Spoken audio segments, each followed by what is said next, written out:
Dans ce sous-module, nous allons discuter plus spécifiquement de l'accès au GPIO sous le kernel Linux. Alors, un GPIO, qu'est-ce que c'est? C'est l'abréviation de General Purpose Input Output. Donc, en bref, des sorties, donc des broches sur lesquelles on peut connecter des fils qui ne respectent pas un protocole en particulier, donc SPI, I2C, etc. Vous pouvez finalement écrire ce que vous voulez dedans et les faire changer de valeur comme vous voulez, et sur lesquels vous pouvez agir indépendamment. C'est-à-dire que vous pouvez contrôler une broche indépendamment ou 8 à la fois. Vraiment, ce sont des general purpose au sens où elles peuvent s'adapter à peu près n'importe quoi. Donc, ça peut être très pratique lorsqu'on veut s'interfacer à des périphériques qui, par exemple, ont un protocole qui n'est pas standard, ou simplement pour contrôler des petits composants électroniques, par exemple, allumer une LED, contrôler un clavier, comme ce qu'on va faire dans le laboratoire 4. Pourquoi on voudrait les contrôler en mode noyau? Parce que quelqu'un pourrait me dire, il y a moyen de contrôler les GPIO par un programme bien standard en mode utilisateur. Vous pouvez même le faire sur un Raspberry Pi en Python. Il y a beaucoup de librairies qui vous permettent d'importer simplement un module en Python et de contrôler vos GPIO comme là. Pourquoi est-ce qu'on voudrait le faire en mode noyau? Premièrement, c'est pour assurer un contrôle plus fin et précis au niveau temporel. Il y a beaucoup d'éléments. Si vous voulez seulement faire allumer une LED, bon, c'est probablement pas très grave s'il y a un petit délai lorsque vous appliquez la commande. Mais il y a beaucoup de périphériques qui sont contrôlés par des GPIO qui, eux, ont des timings assez précis. Et je donne ici un exemple, c'est un petit module LCD dans lequel, par exemple, on dit que lorsqu'on veut écrire ou lire des données, le temps que ça prend au maximum, mais ça peut être moins que ça, est de 37 microsecondes, plus un certain temps pour que les signaux se stabilisent de 4 microsecondes. Et que la façon dont le fabricant recommande de gérer cette communication-là est de périodiquement valider que un certain drapeau, donc une ligne, est élevé ou pas, finalement. Et donc ça, on peut toujours le faire en mode utilisateur, mais lorsqu'on demande des délais de 4 microsecondes, de 37 microsecondes, de faire des vérifications périodiques de certaines choses, ou même par exemple d'avoir une interruption qui va nous rapidement nous dire tu dois faire quelque chose et répondre rapidement pour que le périphérique sache quoi faire, ça c'est très difficile à faire en mode utilisateur parce que vous contrôlez pas quand est-ce que vous vous exécutez. Ça se peut que ce soit un autre programme qui s'exécute, et même si vous êtes en mode temps réel, ça se peut simplement que à ce moment-là, vous ayez laissé la main à d'autres programmes, tout simplement parce que vous n'avez rien à faire. Donc, ça peut être très difficile à faire en mode utilisateur si on veut répondre rapidement, si on veut être capable de respecter des timings précis.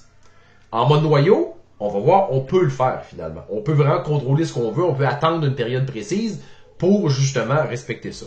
On s'assure aussi de posséder exclusivement ce GPIO-là. En mode utilisateur, un autre utilisateur pourrait éventuellement ouvrir un autre programme qui essaierait de contrôler le même GPIO. Ou même, sans être un autre utilisateur, c'est simplement un autre programme lancé par vous-même.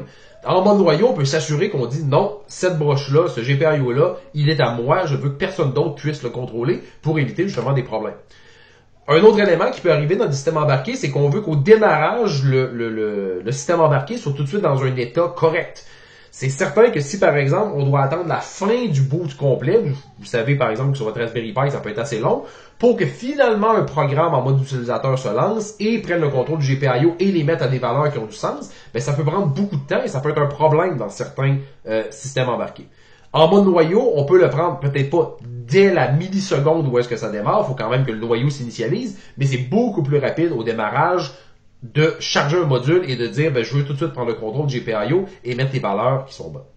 Et finalement, il n'y a pas d'aléas qui sont liés au programme en mode utilisateur. Qu'est-ce que je veux dire par là? C'est que si vous avez un programme qui contrôle, par exemple, les GPIO, et que pour une raison ou une autre, un autre programme appelle kill sur ce programme-là, ou que pour une raison ou une autre, il manque de mémoire et donc ce programme-là se fait évincer, il y a plein de choses qui peuvent arriver qui font que tout à coup, votre programme ne fonctionne plus. En mode noyau, c'est pas qu'aucun bug ne peut arriver, mais au moins vous ne pourrez pas vous faire évincer de la sorte, vous n'aurez pas à prévoir ce genre de situation-là. Être en mode noyau, toutefois, ça ne nous autorise pas à faire ce qu'on veut. Au sens où on pourrait dire, parfait, maintenant que je suis en mode noyau, j'écris simplement quand je veux, je peux faire tout ce que je veux. Il faut quand même collaborer avec le reste du noyau. Et en particulier, il faut s'assurer justement qu'il n'y a pas d'autres éléments dans le noyau, d'autres pilotes, d'autres modules, qui veulent contrôler ces mêmes GPIO-là. En général, les GPIO, si vous avez fait des cours un peu plus bas niveau, comme SMI, vous savez qu'ils sont contrôlés par des registres ou des adresses mémoire spéciales dans lesquelles, lorsqu'on écrit finalement une certaine valeur, ça fait apparaître cette valeur-là, bit par bit, sur les différents GPIO. Toutefois, dans le cas d'un modèle avec Linux, donc un système complet, on ne veut pas accéder directement à ce registre-là, même si on pourrait le faire, et ce même si on est depuis le noyau. Pourquoi? Ben, comme je l'ai dit, premièrement, d'autres pilotes pourraient utiliser les mêmes GPIO, et là, si les deux pilotes se battent pour écrire dans le même registre, ça peut être un problème. Même si on n'utilise pas les mêmes GPIO, admettons que j'en utilise 4 et qu'un autre pilote utilise 4 autres GPIO, ben, si vous écrivez dans le registre au complet, vous pourriez commencer à avoir des race conditions possibles, des problèmes de conflit, que le noyau peut gérer s'il est au courant que, d'accord, vous n'utilisez pas les mêmes GPIO, mais que vous utilisez potentiellement le même registre pour y écrire. Donc ça, il faut faire attention. Et même, au-delà des GPIO, vous pouvez dire, ben non, mais je sais que je suis le seul à utiliser des GPIO. Ben, il y a ces broches-là sur le Raspberry Pi peuvent être utilisées pour d'autres fonctions. Donc ça ici, c'est une petite table que j'ai trouvée rapidement sur Internet. Il y a des broches qui peuvent être utilisées à la fois pour des GPIO, mais aussi, par exemple, pour, ça ici, c'est de l'I2C, pour utiliser pour un PWM, par exemple, pour utiliser pour des SPI, des choses comme ça. Il y a plein de possibilités qui peuvent être utilisées par ça. Fait que même si vous dites, oui, moi, GPIO 18, j'ai vérifié, je suis le seul à l'utiliser, ben ça se peut qu'il y ait un autre module qui, lui, utilise la même broche du Raspberry Pi, parce que ce sont des broches à usage multiple. Et donc, sur le noyau, on va pouvoir vous le dire et vous dire, non, désolé, je peux pas te laisser utiliser ça parce qu'il y a un conflit avec un autre module. Pour toutes ces raisons-là, il faut quand même un certain protocole à respecter lorsqu'on veut contrôler un GPIO en mode noyau. Et donc, le noyau Linux fournit ce qu'on appelle une interface unifiée, à savoir qu'elle est la même, peu importe le board que vous avez, peu importe le système que vous avez. Ce que on va vous enseigner aujourd'hui, ça marche sur un Raspberry Pi, mais ça marchait sur d'autres systèmes qui roulent Linux aussi. C'est pas uniquement pour les Raspberry Pi.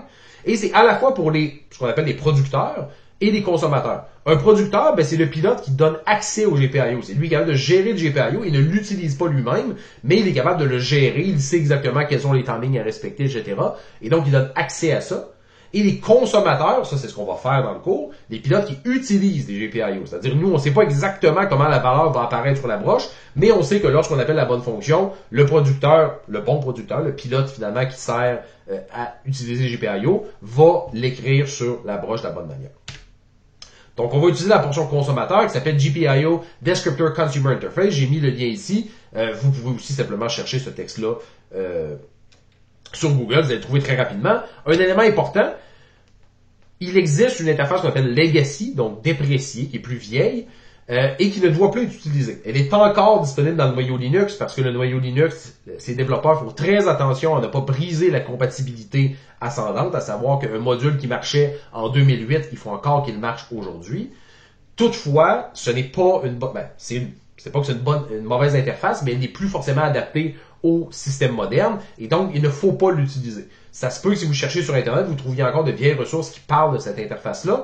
Il y a une façon simple de savoir si vous êtes en train d'utiliser la bonne interface, au-delà que d'aller dans la documentation simplement et d'écouter la présentation que je vais vous faire aujourd'hui. Les fonctions de l'ancienne interface commencent toutes par le préfixe GPIO. Celle de la nouvelle commence par GPIO-D pour Descriptor. Donc, si vous avez une fonction, vous cherchez quelque chose, vous tombez sur une fonction qui commence seulement par GPIO, ne l'utilisez pas. Déjà, ça va mal se mélanger avec la nouvelle interface, mais en plus, de toute façon, vous allez avoir plein d'autres problèmes. On ne veut pas que vous utilisiez l'ancienne interface. Prenez tout de suite l'habitude d'utiliser la nouvelle qui est bien meilleure à bien des égards. Donc, un petit avertissement à ce niveau-là, si vous cherchez là-dessus, si vous ne faites qu'écouter la présentation ou lire les commentaires dans les laboratoires qu'on vous donne, vous n'aurez pas de problème. Donc, comment est-ce qu'on fait pour accéder au GPIO lorsqu'on est un module noyau? Ben, il y a 4 étapes distinctes là-dedans. La première de ces étapes-là, je l'ai appelée l'énumération ou désignation, c'est-à-dire dire au noyau comment aller trouver les GPIO qu'on veut. Et là, ça peut paraître un peu bizarre. Qu'est-ce qu'on veut dire par trouver les GPIO? Ben, c'est que le noyau Linux, lui, il fonctionne pour toute une pléthore de petits ordinateurs, de systèmes embarqués qui ont des GPIO. Il ne sait pas forcément quel pilote est utilisé ou quel pin est utilisé ou ainsi de suite. Donc, il faut, d'une certaine manière, lui dire voici les GPIO que je veux utiliser. Après ça, une fois qu'on a dit au noyau, ben, voici les GPIO qui m'intéressent, il faut les initialiser. C'est-à-dire, ben, je veux par exemple que mon GPIO soit en mode input, donc recevoir des données. Ou en mode output, je vais pouvoir écrire dessus. Je veux pouvoir attacher, par exemple, des interruptions sur ces GPIO-là, et ainsi de suite. Donc ça, c'est l'initialisation. C'est lorsque notre module noyau démarre, et il va faire ça pour dire, ben, je veux dire au noyau exactement ce que je veux faire avec chaque GPIO, ce qui va permettre de tout de suite préparer différentes fonctions pour ça. Après, bien évidemment, l'utilisation. Donc, on veut simplement s'en servir. On veut écrire ou lire sur les GPIO selon ce qu'on a demandé. Et finalement, et ça c'est très important, une fois que le module quitte, ou qu'on simplement n'en a plus besoin, parce que pour une raison ou une autre, on a terminé l'utilisation de ces GPIO-là, on doit les libérer. On doit indiquer explicitement au noyau qu'on n'a plus besoin de ces GPIO-là. Et contrairement à ce qui peut se passer en espace utilisateur, où est-ce que, bon, quand le programme quitte, le noyau considère que tous les mutex que vous avez, les fichiers que vous avez ouverts ou les allocations mémoire que vous avez disparaissent simplement. Ce n'est pas le cas en mode noyau. Si on ne libère pas les GPIO, la prochaine fois qu'on va vouloir les initialiser ou les énumérer, le noyau va dire non, quelqu'un s'en sert encore, même si dans le fond, c'est pas vrai. Donc, dans le cas d'un module noyau, c'est très important de prendre le temps de libérer toutes les ressources qu'on a utilisées, dans ce cas-ci les GPIO. Sinon, on n'aura pas de problème en soi lors de cette étape-là, mais dès qu'un autre module va vouloir les utiliser, il va se faire opposer un nom catégorique par le noyau qui pense que quelqu'un les utilise encore. Donc, si on va plus dans le détail pour chacune de ces étapes-là, comment est-ce que le noyau est capable de savoir comment trouver ces GPIO-là, ce que j'ai dit, et quel pilote est responsable de leur gestion, le producteur, avec les termes que je donnais tantôt? Ben, il y a plusieurs manières. Pour les systèmes complexes, des systèmes lorsqu'on parle en production industrielle, beaucoup d'éléments à considérer en même temps, on utilise ce qu'on appelle des device trees. Et ça, c'est quelque chose qui existe dans GNU Linux depuis à peu près 15 ans. Et ça a beaucoup amélioré le support, justement, de tous ces systèmes hétéroclites qui ont tous une façon légèrement différente d'accéder à différentes broches, à différents périphériques. Ce sont des fichiers indépendants, qui sont à part du code, c'est pas du code C, et qui décrivent l'interface matérielle logicielle.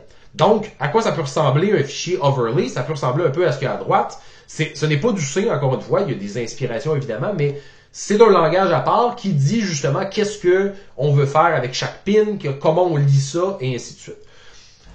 Ils sont faciles aussi à composer, c'est-à-dire qu'on peut facilement faire ce qu'on appelle des overlays. Commencer avec un device tree de base, et en ajouter par-dessus qui font juste remplacer les petites portions finalement pour arriver à un système complet. Donc là-dessus, c'est très efficace. Le problème, c'est que c'est très complexe à mettre en place. Honnêtement, il y aurait matière à vouloir faire un cours entier là-dessus et on veut pas forcément que vous perdiez trop de temps simplement à comprendre la syntaxe de ces fichiers-là. C'est pas qu'il n'y a pas de documentation, mais c'est qu'évidemment, c'est pas fait pour des débutants. C'est vraiment fait pour des gens qui veulent mettre ça en production, avoir quelque chose de stable, que même si on change le modèle précis du micro-ordinateur qu'on utilise, ça fonctionne encore. Donc, dans le cours, c'est pas forcément idéal d'avoir ça. Je le présente seulement pour que vous sachiez, si vous en faites, vous allez probablement utiliser des device trees et devoir partir de ces éléments-là pour composer des nouvelles fonctionnalités. Toutefois, pour les projets plus petits, les développeurs du GNU Linux se sont dit c'est vrai que ça serait quand même pratique d'avoir quelque chose. Si quelqu'un veut seulement prototyper, on veut pas forcément avoir à écrire des gros fichiers, avoir à compiler ces device trees-là à part pour finalement les valider. Donc, il y a beaucoup d'étapes. Ça peut être un peu tannant. Donc, ils ont fourni un en-tête qui permet d'utiliser un système qui s'appelle Platform Data. Et dans ce cas-là, c'est un code qui va apparaître directement dans le code C, dans notre cas du code du module, et qui va permettre d'utiliser facilement ce genre de mapping-là logiciel matériel. Il est moins puissant, il permet moins de composer. Si on a plusieurs modules qui veulent utiliser un peu les mêmes interfaces, c'est plus compliqué, mais dans notre cas, c'est beaucoup plus simple à mettre en place, donc c'est ça qu'on va utiliser dans le cours. À quoi ça ressemble en pratique? Ben, c'est que vous allez avoir une struct qui s'appelle GPIOD Lookup Table. C'est une struct qui est définie dans un header en particulier. Et cette struct-là contient, pour chaque ligne, finalement, une définition pour une pin, une broche de votre microcontrôleur. Donc, chaque entrée, voilà ce que j'ai dit, contient l'information d'un GPIO. Dans l'ordre, qu'est-ce qu'on a? Donc, si on va dans l'ordre, donc chaque ligne ici contient, premièrement, l'identifiant de la puce qui gère les GPIO. Ça, c'est quelque chose qu'il faut seulement regarder dans la documentation. Vous pourriez chercher en ligne pour le Raspberry Pi, il y a moyen de le savoir. Le Raspberry Pi 5, c'est un nouvel identifiant, mais dans notre cas, ça va toujours être ça ici. Donc, encore une fois, ça a l'air d'une valeur un peu magique. On peut la trouver dans la documentation du Raspberry Pi, mais dans notre cas, ça ne changera jamais, donc je vous la donne. C'est simplement celle qui est ici. Ensuite, il faut le numéro du GPIO. Et là, on fait attention, le numéro du GPIO n'est pas celui de la broche sur laquelle il est connecté. À savoir que si on regarde, par exemple, des petits schémas qui vous disent quelle broche fait quoi, ben sur chaque broche, vous allez avoir un numéro de GPIO et c'est celui-là qu'il faut utiliser. Donc, si je remonte, en fait, je peux même vous montrer, là. Par exemple ici, vous voyez la pin 29, c'est un exemple que je donne au hasard. Donc si on regarde notre Raspberry Pi ici et que je dis je compte la pin 29, on s'appelle la pin 1, c'est celle-là, je compterai la pin 29. C'est pas le GPIO 29, c'est le GPIO 5. C'est arbitraire, il n'y a pas vraiment de question pourquoi c'est comme ça, mais l'idée c'est que vous ne devez pas dire « Ah, ben j'ai la pin 29, je vais demander le GPIO 29 ». Non, il faut voir justement la relation entre ces broches-là et le numéro du GPIO. Donc, faites juste attention à ça, c'est pas très difficile. Une fois que vous le savez, donc c'est pas plus compliqué que ça. Mais donc, ne mettez pas le numéro de la broche, mettez bien le numéro du GPIO. Dans ce cas-là, ici, on a mis le numéro GPIO 5, par exemple. Ensuite, vous devez donner un identifiant. Donc, qu'est-ce que ça va être, cette broche-là? Ici, c'est un exemple qui est tiré d'un laboratoire, où est-ce qu'on dit que cette broche-là va être une broche d'écriture. La valeur que vous mettez là n'a aucune importance. L'important, c'est qu'elle soit unique et que vous sachiez qu'est-ce qu'elle veut dire. Donc, vous pouvez mettre ce que vous voulez. Vous allez devoir l'utiliser plus tard dans votre code. On va le voir. Il y a un élément, je dis qu'elle soit unique, mais là, on peut dire, ah, mais là, attendez un peu, ici, il y a 2 fois écriture, une fois lecture, que c'est pas unique, il y a 2 fois écriture. Ben, c'est qu'en fait, il y a 2 façons d'identifier des GPIO avec GPIO Lookup et GPIO Lookup Index. Quelle est la différence? Elle n'est pas très très grande, c'est juste que GPIO Lookup Index vous permet d'ajouter un autre argument ici qui donne un index dans cet identifiant-là. Donc ça, c'est l'index 0 de l'identifiant écriture, l'index 1 de l'identifiant écriture. L'index lecture, lui, c'est pas lookup IDX, c'est juste lookup tout court, donc il n'a pas d'index. Il va être identifié uniquement par lecture, par cette chaîne de caractères-là. Et là, on va voir plus tard à quoi ça sert, mais une des choses que ça permet de faire lorsqu'on fait des index comme ça, c'est d'aller les chercher tous à la fois, d'aller chercher un array de GPIO au lieu d'aller les chercher et d'activer sur eux un à la fois. Donc, c'est juste un petit truc spécial que vous pouvez avoir dans le laboratoire, ça pourra vous être utile. Finalement, il y a des drapeaux que vous pouvez aller utiliser. Par exemple, ici, ce qu'on dit, c'est qu'on est Active High. Qu'est-ce que ça veut dire Active High? C'est lorsque je vais écrire 1 dans mon GPIO, je veux que le voltage soit élevé. Donc, en général, le voltage VCC. On pourrait être Active Low. Il y a des sorties, parfois, qui veulent être Active Low. C'est-à-dire, lorsque je mets 1, je veux qu'en fait, mon GPIO tombe au ground. Ça, c'est le noyau, le pilote, en fait, le producteur qui va gérer ça pour vous, mais vous devez lui dire ce que vous voulez. Et donc, dans ce cas-ci, on peut dire Active High. Il y a d'autres flags aussi qui permettent de mettre en Open Drain, Open Source. Vous pouvez aller tout regarder ça. L'idée, c'est juste que c'est là que vous dites un peu comment vous voulez les utiliser, vos GPIO. Et finalement, juste un petit élément, j'ai mis un commentaire ici. La façon dont ça fonctionne, c'est que c'est une struct qui est d'une taille variable. Comment est-ce que le noyau peut savoir que la struct est terminée? Ben, c'est qu'il y a une entrée vide à la fin. Donc, ce n'est pas une erreur, ce n'est pas un oubli. Il faut toujours laisser une entrée vide à la fin, sinon vous allez avoir des problèmes avec ça.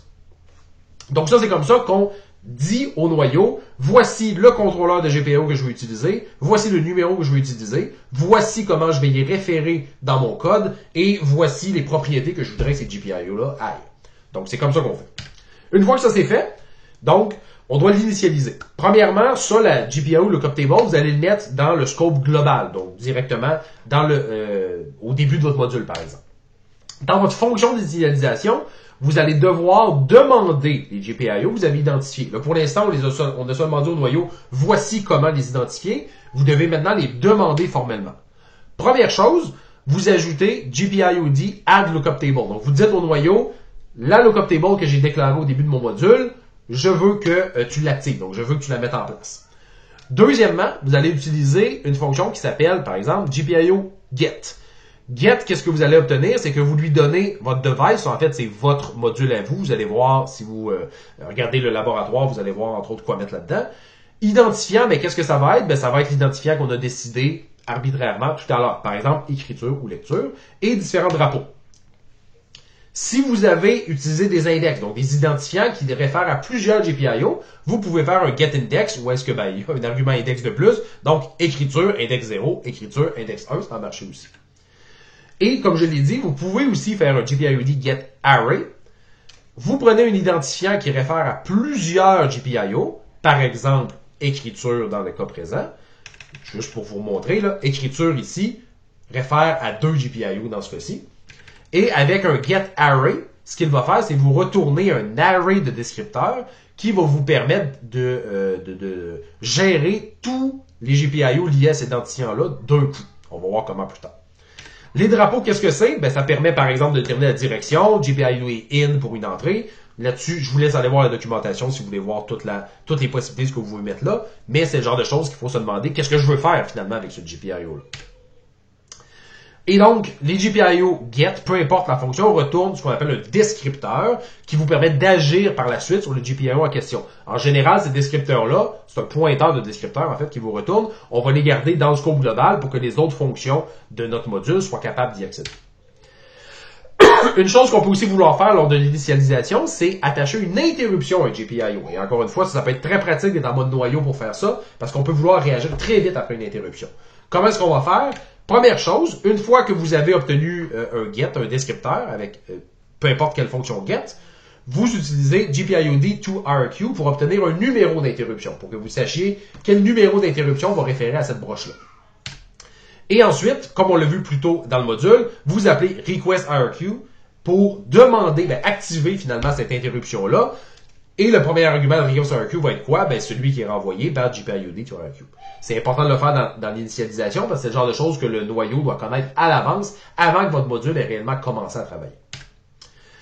Je vous le dis, d'autres fonctions là-dessus peuvent être utiles. Par exemple, si vous voulez pas mettre le flag directement dans l'initialisation parce que c'est un paramètre de votre module, des choses comme ça, peu importe. Il y a des fonctions qui permettent de choisir, de changer la direction par la suite.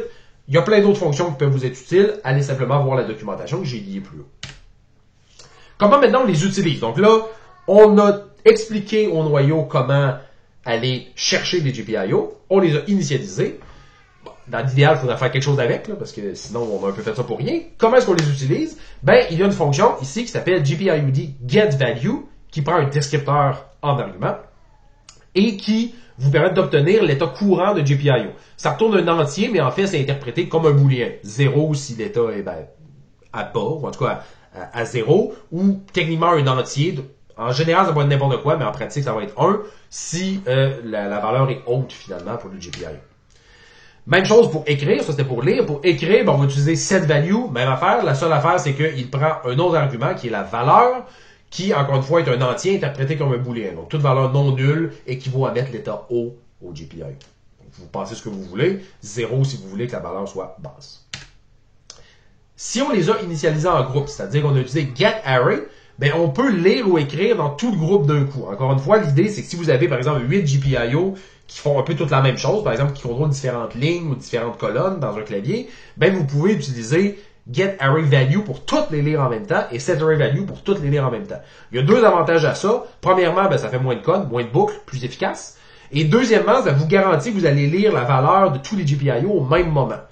Dans le cas du laboratoire, c'est probablement pas très très grave, mais vous pouvez vous dire parfois, je veux vraiment avoir l'état d'un bus, par exemple, qui par exemple 8 bits de large, je veux lire la valeur en même temps, pas un bit, et là peut-être dans le moment où je lis le premier et le deuxième, l'état du bus a changé, et ainsi de suite. Je veux pas que ça arrive. En utilisant des get et setArray, vous vous assurez que vous écrivez et lisez de manière atomique toutes les valeurs qu'on vous demande, ça peut quand même être pratique. Dans les deux cas, les paramètres correspondent au champ de la structure qui vous est retournée par GPIO getArray. Encore une fois, allez voir la doc là-dessus. Je m'étendrai pas sur ce sujet-là. Un petit détail quand même.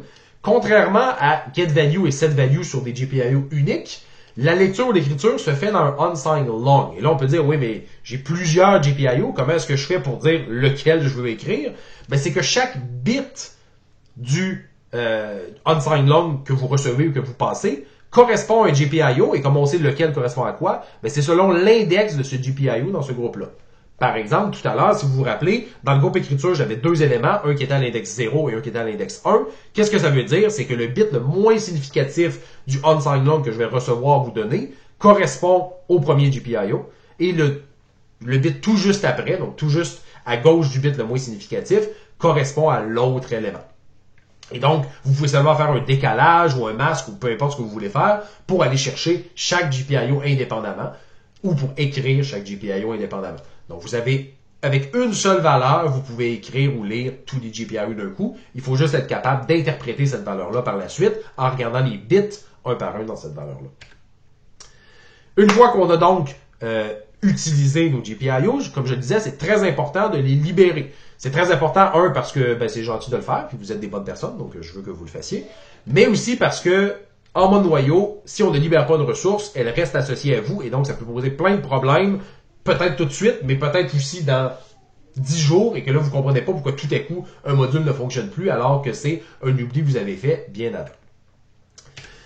Et je vous le répète encore une fois, c'est même pas juste pour être gentil avec les autres personnes, c'est aussi pour être gentil avec vous. Si par exemple, dans le laboratoire 4, vous oubliez de libérer les GPIO que vous avez utilisés, que vous démarrez vos modules et que là, pour une raison ou une autre, vous voulez les retirer et les remettre, malheureusement, si vous n'avez pas libéré, vous ne serez plus capable de réinsérer vos modules et donc vous allez devoir redémarrer votre Raspberry Pi, il n'y a pas d'autre solution. Donc c'est même une faveur que vous faites à votre vous du futur. Faites attention de libérer les GPIO parce qu'il y a peu de chances que votre programme marche du premier coup. Si vous les libérez, au moins vous n'aurez pas à redémarrer entre chaque essai.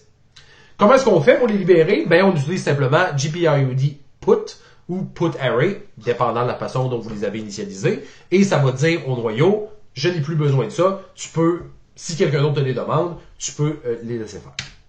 Si vous avez assigné des interruptions, même chose, important de les libérer, on l'a vu plus tôt, avec free IRQ, pour dire je n'ai plus besoin de cette interruption-là. C'est important de le faire. Pardon. Pour vous assurer que vous soyez capable de la récupérer la prochaine fois que vous allez en avoir besoin. Et finalement, on avait ajouté une lookup table. On veut la retirer à la fin pour être bien clean. GPIOD remove lookup table. Pas très compliqué. Vous irez voir la doc, il y a un seul argument. Et avec ça, vous dites au noyau vraiment, tout ce que j'avais enregistré pour mes GPIO est maintenant libéré finalement. Et donc, vous pouvez savoir que la prochaine fois que vous allez insérer votre module, ça va marcher. Un élément important sur lequel je veux discuter, c'est la gestion des erreurs avec les GPIO. Parfois, on est un peu négligent, on regarde pas vraiment les valeurs de retour des fonctions, on se dit, c'est pas si grave, ça devrait marcher. En mode noyau, c'est quand même important de les regarder et c'est important d'échouer rapidement s'il y a un problème. Parce que le mode noyau, comme on le dit souvent, il vous interrompra pas. Il va vous laisser continuer même si ça n'a pas de sens de le faire parce qu'il n'y a pas vraiment de contrôle dans un module noyau. Donc, si vous ne vérifiez pas les valeurs de retour, ça se peut qu'une erreur qui se produise beaucoup plus loin soit en fait due à quelque chose qui n'a pas marché au tout début de l'initialisation. Donc, c'est bien important de vérifier les valeurs de retour et d'afficher un problème lorsque quelque chose ne marche pas. Certaines des fonctions retournent des entiers pour indiquer une erreur. Ça ressemble beaucoup à ce que vous avez fait dans les autres laboratoires, dans les autres fonctions qu'on a vues. Ça retourne une valeur négative quand il y a un problème. C'est assez facile à identifier. Mais il y a d'autres fonctions qui, elles, retournent un pointeur. Par exemple, GPIO dit get. Je vous ai dit qu'il retournait un pointeur sur un descripteur de GPIO. Comment est-ce qu'on peut savoir si un pointeur est en erreur? Les gens du noyau Linux ont fait quelque chose pour être capable d'insérer une erreur dans un pointeur. Dans une valeur de pointeur, en fait, c'est pas vraiment un pointeur dans ce cas-là, c'est une erreur. Comment vous savez qu'un pointeur qui vous est retourné est une valeur d'erreur ou un pointeur valide? Vous utilisez la macro isError, ERR en fait, qui vous dit si cette macro-là retourne true, ça veut dire donc que le pointeur retourné n'est pas valide, qu'il signale une erreur. Si elle retourne false, c'est que le pointeur est valide. Et donc, c'est correct, vous l'utilisez, il n'y a pas eu d'erreur. Et comment est-ce qu'on obtient le code d'erreur, si on veut savoir qu'est-ce qui s'est passé? Vous allez utiliser la fonction ptr error. À quoi ça peut ressembler? Par exemple, donc GPIO dit get, avec tous les arguments que j'ai dit tout à l'heure, ça vous retourne un pointeur sur un GPIO desk, mais à ce moment-là, vous n'êtes pas certain que ce pointeur-là est valide. Vous êtes juste certain que la fonction a retourné, ce qui n'est pas une grosse certitude. Qu'est-ce que vous faites? Vous appelez isError sur le pointeur qui vous a été retourné. Si cette valeur, si c'est vrai, si isError retourne vrai, finalement, vous savez que vous avez une erreur et vous pouvez afficher cette erreur-là avec ptr error et retourner aussi ça pour dire je veux arrêter mon module ici. Une chose importante lorsque je dis je veux arrêter mon module ici, s'il y a une erreur, ça vaut pas la peine de continuer. C'est pas le genre d'erreur où est-ce qu'on peut se dire on va essayer pour voir. En mode noyau, s'il y a quelque chose qui fonctionne pas, ça va juste empirer. C'est bien l'optimisme dans la vie, mais là, c'est pas le bon moment. En mode noyau, soyez pessimiste. S'il y a une erreur, on quitte immédiatement. Pourquoi? Ça va vous permettre au moins de quitter de manière clean et donc d'être capable de pas tout péter le reste du Raspberry Pi et faire en sorte que la seule solution soit de redémarrer, voire de débrancher, rebrancher le Raspberry Pi. Donc, s'il y a une erreur, quittez immédiatement. Quitter, souvent, qu'est-ce que ça veut dire? C'est de faire un return, par exemple, dans l'initialisation, ou appeler exit si vous êtes en train d'utiliser quelque chose. Mais une chose importante, relâchez toujours les ressources que vous avez acquises jusque-là. C'est-à-dire, par exemple, si ce GPIOD-là est le 5e que je vais chercher, assurez-vous de relâcher tous les autres avant de quitter. Assurez-vous de retirer la lookup table avant de quitter, parce que sinon, vous allez voir que vous allez avoir un problème lorsque vous allez essayer d'insérer à nouveau votre module corrigé. Ça ne marchera pas parce que les ressources que vous avez acquises jusque-là vont être encore occupées. Donc, dans le laboratoire qu'on vous fait faire, vous allez voir, par exemple, au début de SETR clavier init, il y a des exemples sur comment retirer ce genre de choses-là. Vous allez voir que au fur et à mesure qu'on avance dans l'initialisation, il y a de plus en plus d'éléments de clean-up qui s'ajoutent, et c'est normal. Ce qu'on veut, c'est être sûr que lorsqu'on quitte, on a nettoyé tout ce qu'on avait acquis jusque-là. Évidemment, vous ne nettoyez pas ce que vous n'avez pas acquis à ce moment-là. Donc, c'est très important de le faire. Un, tout simplement parce que ce sont des bonnes pratiques, mais deux, parce que ça va vous sauver beaucoup de temps. Prenez le temps de faire une gestion des erreurs qui a de l'allure à ce niveau-là, ça va beaucoup vous aider. Donc, ça conclut ce module sur les GPIO. Avec ça, vous devriez être capable d'écrire des périphériques qui peuvent accéder à toute une panoplie d'éléments électroniques. Dans le cadre du cours, on va plutôt utiliser un clavier, mais sachez que ça peut être utilisé pour plein de choses, contrôler un affichage 7 segments, contrôler des LED, différents relais, des choses comme ça. Amusez-vous. L'idée de ça, c'est vraiment que c'est générique et donc que vous devriez pouvoir faire plusieurs types de périphériques avec ça. Donc, ça conclut également le 8e module sur la production de modules noyaux et de pilotes dans le noyau Linux.